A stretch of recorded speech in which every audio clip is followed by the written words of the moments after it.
La févrole et le lupin d'hiver sont cultivés pour la richesse en protéines de leurs graines. Elles contribuent à réduire la dépendance en azote en système de polyculture-élevage. Elles sont faciles à implanter. Elles constituent, comme le pois, un bon précédent pour le blé. Leur conduite culturale est assez simple, mais le désherbage est une étape cruciale et délicate.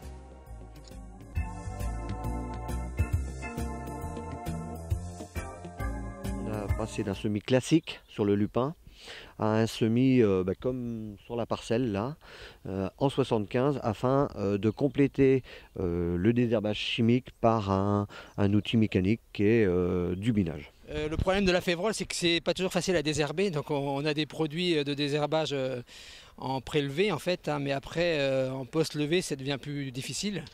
Et donc il ne faut pas trop se louper au départ. Et puis la seule façon de rattraper après, c'est de faire des désherbages mécaniques, quoi, quand on peut le faire, soit des binages ou des choses comme ça.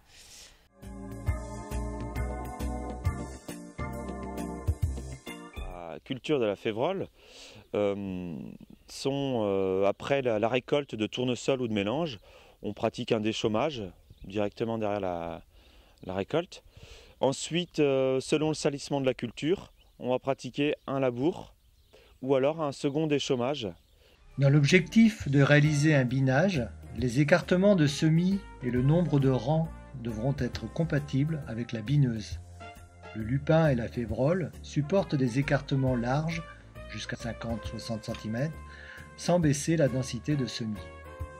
Quel que soit le travail du sol, le lit de semences doit être suffisamment affiné pour assurer l'efficacité de l'herbicide de prélevé.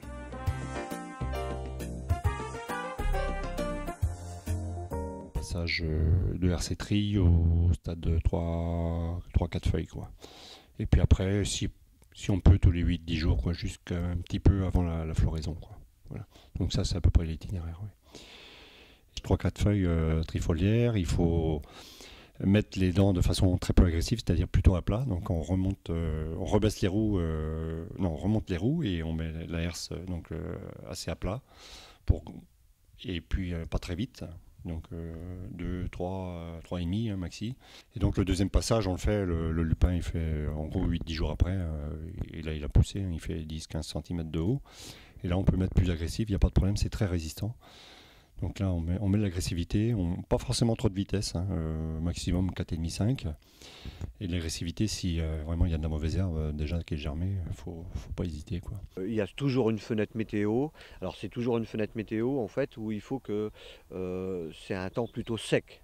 Hein. Toute technique de binage, c'est un temps plutôt sec quand on le passe. C'est avec la lumière, ça va germer. Et si on n'intervient pas, ou trop tard, ou que c'est fermé, on va abîmer la culture. Et puis après, on bine dès que possible au mois de février, première quinzaine de février, on va pratiquer un binage, donc tous les 30 cm. Dans la foulée, c'est-à-dire dans les 8 jours qui suivent, on va enchaîner si possible par un passage de RC tri.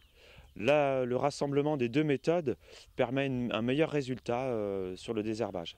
Et puis on va pratiquer après, un mois plus tard, un second binage, voire un second passage de RC tri. Il faut arrêter de passer dans le lupin quand il commence à être en bouton la première floraison. Hein. Donc ça c'est clair, parce qu'après on va abîmer le porte-graines. Hein,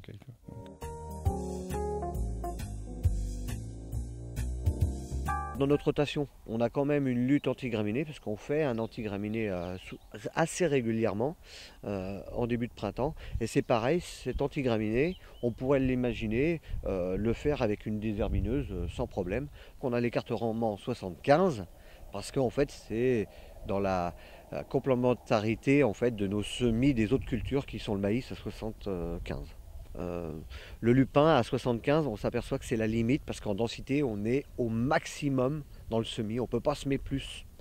La tolérance, la souplesse du lupin et de la févrole d'hiver aux grands écartements de semis permettent l'utilisation de tous les outils de désherbage mécanique, y compris la bineuse.